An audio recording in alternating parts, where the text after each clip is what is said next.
Hello बच्चों, आज की जो क्लास हमारी होने वाली है वो क्लास 8 साइंस चैप्टर नंबर 3 जिसका नाम है सिंथेटिक्स फाइबर्स एंड प्लास्टिक के ऊपर होने वाली है। तो चलिए स्टार्ट करते हैं आज की क्लास।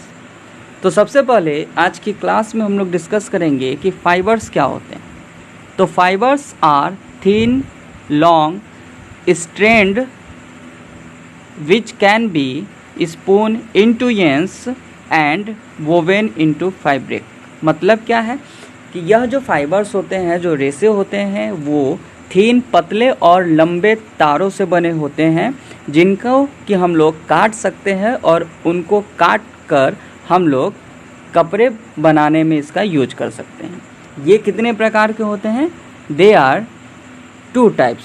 पहला क्या है? नेचुरल फाइबर्स, और दूसरा जो होता है वो होता है सिंथेटिक्स फाइबर। तो सबसे पहले हम लोग डिस्कस करते हैं कि नेचुरल फाइबर्स कौन से होते हैं। तो fibres obtain from plant and animal source is called natural fibres. मतलब ऐसे फाइबर्स जो कि हमें प्लांट से और एनिमल से मिलते हैं, एनिमल के थ्रू हमें प्राप्त होते हैं, वो फाइबर्स क्या कहलाते हैं? नेचुरल फाइबर्स कहलाते हैं। जिसमें कि कुछ एग्जाम्पल दिए गए हैं, जैसे कि कॉटन्स हो गया, सिल्क हो गया, वूल हो गया। ठीक, तो नेचुरल फाइबर्स ऐसे फाइबर्स जो कि हमें प्लांट और एनिमल से प्राप्त होते हैं, उनको हम लोग क्या कहते हैं? नेचुरल फाइबर्स कहते हैं। Examples of natural fibres. First क्या है? Silk. Silk is a natural fibres obtain from silkworm. जो सिल्क हमारे पास में है, सिल्क मतलब होता है रेसे। रेसे जो प्राप्त किया जाता है वो किससे प्राप्त किया जाता है? रेसों के कीड़ों से। The process was first obtain in China. और यह जो प्रोसेस है वो सबसे पहले कहाँ स्टार्ट किया गया था? चाइना में स्टार्ट किया गया था। It is very expensive and has good texture and use to make saris. यह जो है वो बहुत ही एक्सपेंसिव होता है, बहुत ही महंगी होता है, और इसका यूज हम लोग कहाँ करते हैं? साड़ियों को बनाने में यूज किया जाता है। नेक्स्ट है सिंथेटिक्स फाइबर्स। सिंथेटिक्स फाइबर क्या होते हैं? Man made fibres synthesised by humans in industries are called synthetic fibre. ऐसे फाइबर्स जो कि मानव के द्वारा, ठीक, मनुष्यों के द्वारा इंडस्ट्री में डेवलप किए जाते हैं, इंडस्ट्री में बनाए जाते हैं, उन्हें हम लोग क्या कहते हैं? मैन मेड फाइबर्स कहते हैं। इसके कुछ जो एग्जांपल है वो है rayon, nylon etcetera. Synthetics fibres obtain by chemical process of petrochemical. मतलब जो सिंथेटिक्स फाइबर्स होते हैं वो पेट्रोकेमिकल के प्रोसेस से प्राप्त किए जाते हैं, केमिकल प्रोसेसिंग से प्राप्त किए जाते हैं। जो सिंथेटिक्स फाइबर्स हैं उसमें सबसे पहले है पॉलीमर। पॉलीमर क्या है? A synthetics fibre made of many small repeating subunit. मतलब ऐसा सिंथेटिक्स फाइबर जो कि एक ही सामान के यूनिट से बहुत बार रिपीट करके बनाए जाते हैं, उनको हम लोग क्या कहते हैं? पॉलीमर कहते हैं। It is derived from Greek word that means poly and मर। पॉली सेंस मेनी और मर मीन्स यूनिट। मतलब पॉली का मतलब क्या हो गया? बहुत सारा, और मर का मतलब क्या हो गया? यूनिट हो गया। मतलब एक ही प्रकार से के यूनिट से बने हुए जो सिंथेटिक्स फाइबर्स होते हैं उसे हम लोग क्या कहते हैं? पॉलीमर कहते हैं। नेक्स्ट है रियॉन्स। रियॉन्स क्या है? It obtain by chemical treatment of wood pulp. मतलब रियॉन्स को कैसे प्राप्त किया जाता है? केमिकल ट्रीटमेंट के थ्रू। किसके लिए? वुड पल्प से। It is known as artificial silk, और इसीलिए इसको आर्टिफिशियल सिल्क के नाम से भी जाना जाता है। It is cheaper than silk. यह जो है वो सिल्क से सस्ता होता है। It can also be mixed with cotton and would. मतलब इसको कि हम लोग कॉटन के साथ में भी मिक्स कर सकते हैं। Second one is the nylon. Nylon क्या होता है? Nylon is the strong elastic light easy to wash fibers. It is first completely synthetics fibre. यह जो है वो पहला जो है कम्प्लीटली पूरी तरीके से मानव के द्वारा बनाया गया सिंथेटिक्स फाइबर है, विच इज़ कंपोज्ड फ्रॉम, जो कि बनाया जाता है कोल, एयर और वाटर के थ्रू। मतलब यह जो सिंथेटिक्स फाइबर्स हैं नायलॉन्स, वो पूरी तरीके से फर्स्ट कम्प्लीटली सिंथेटिक्स फाइबर्स हैं और इनको बनाने के लिए हम कोल, एयर और वाटर का यूज करते हैं। It has number of application in synthetics of ropes, tents, parachutes ropes, belt, bags, curtains. मतलब इसके बहुत सारे एप्लीकेशन हैं, जैसे कि टेंट्स में हो गया, बेल्ट हो गया, बैग हो गया और कर्टेंस हो गया। Next one is the polyester. Polyester is the wrinkle free fabric, easy to wash fabric. मतलब पॉलिस्टर जो होता है वो रिंकल फ्री फैब्रिक होता है और इसे हम लोग इजी टू वॉश है।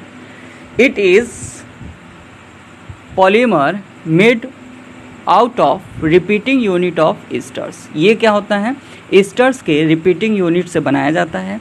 It can be mixed with wool to make poly wool, with the cotton to make polycot. मतलब अगर इसे हम लोग वूल के साथ में मिक्स कर देते हैं तो वो क्या कहलाता है? पॉली वूल कहलाता है। और जब कॉटन के साथ में हम लोग इसको मिक्स कर देते हैं तो ये क्या कहलाता है? पॉलीकॉट कहलाता है या फिर पॉली कॉटन भी कहलाता है। PET also known as polyethylene triplet has two number of application in making bottles, films, wire, etc. Acrylic, it is alternative fibers to wool which is quite expensive। मतलब यह जो है अल्टरनेटिंग फाइबर्स है किसके लिए? वूल के लिए। Acrylic is cheaper, can be easily dyed and sturdy than natural wool.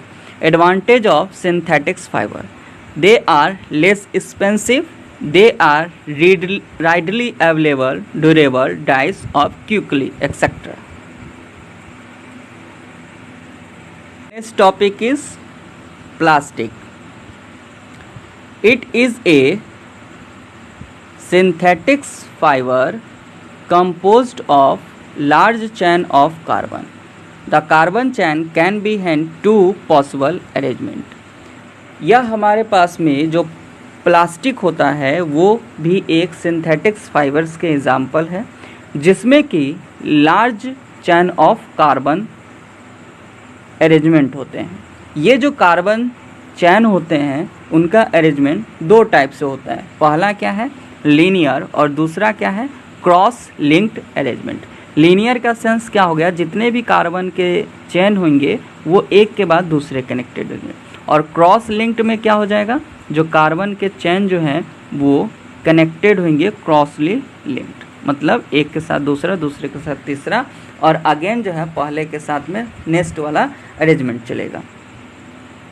Plastic are available in different colour, size and can be easily remoulded and reused. और इसे जो हम लोग हैं वो रीमोल्ड कर सकते हैं और फिर से यूज कर सकते हैं। One common example is polythene use to make bag. Polythene का जो एक कॉमन सा एग्जाम्पल है वो क्या है? बैग बनाने में है। Two types of plastic. अब हमारे पास में जो प्लास्टिक होते हैं वो दो प्रकार के होते हैं। पहला क्या है? थर्मोप्लास्टिक, और दूसरा क्या है? Thermosetting plastic. थर्मोप्लास्टिक क्या होता है? This plastic get easily bent और डिफॉर्म्ड व्हेन हीटेड। मतलब ऐसे प्लास्टिक जो आसानी से मुड़ जाते हैं और अपना शेप चेंज कर लेते हैं। कैसे? गर्म करने पर। जैसे PVC polyethylene use to making toys, combs and containers. Second one is the thermosetting plastic. Once molded, this plastic cannot be reused again by heating. मतलब एक बार अगर प्लास्टिक का शेप चेंज हो गया तो उसको हम लोग दोबारा हीट करके रीयूज़ नहीं कर सकते। तो ऐसे प्लास्टिक को हम लोग क्या कहते हैं, थर्मोसेटिंग प्लास्टिक कहते हैं। जैसे कि एग्जाम्पल है बेकेलाइट और melamine. Advantage of using plastic, plastic के यूज का कुछ एडवांटेज हैं, जैसे इट इज़ नॉन रिएक्टिव, ये रिएक्टिव नहीं होता है। इट इज़ लाइट, स्ट्रॉन्ग और ड्यूरेबल, ये जो है वो हल्का, मजबूत और लंबे समय तक चलने वाला होता है। Plastic are poor conductor of heat and electricity, मतलब जो प्लास्टिक हमारा है उसके थ्रू इलेक्ट्रिसिटी और हीट जो है वो ट्रांसफ़र नहीं हो सकता, इसीलिए वो पुअर कंडक्टर है। प्लास्टिक्स एंड द इन्वायरमेंट, अब जो प्लास्टिक है वो हमारे इन्वायरमेंट के लिए क्या रोल यूज करता है, क्या रोल अदा करता है, उसके बारे में हम लोग देखेंगे। Plastic is non biodegradable and take a number of years for degradation, मतलब जो प्लास्टिक हमारी है वो जल्दी जो एटमॉस्फेयर है उसके अंदर जल्दी जो है वो नष्ट नहीं होता है और इसको नष्ट होने में बहुत वर्ष लग जाते हैं। It causes environmental problems as burning process is quite slow and reuse fumes in the atmosphere. यह जो है वो इन्वायरमेंट में जब भी बर्न होता है तो बहुत स्लो बर्न होता है और ये हमारे इन्वायरमेंट और एटमॉस्फेयर को क्या करता है, पोल्यूटेट करता है। It is very important to use plastic responsibly, अगर हम लोग प्लास्टिक को यूज कर रहे हैं तो बहुत ही रिस्पॉन्सिबिलिटी के साथ में यूज करना चाहिए। One should keep the 5R in mind, जब भी हम प्लास्टिक को यूज करें तो हमें 5 जो R है उसका इम्पोर्टेंट ध्यान रखना चाहिए, जैसे कि reduce, reuse, recycle, recover and refuse.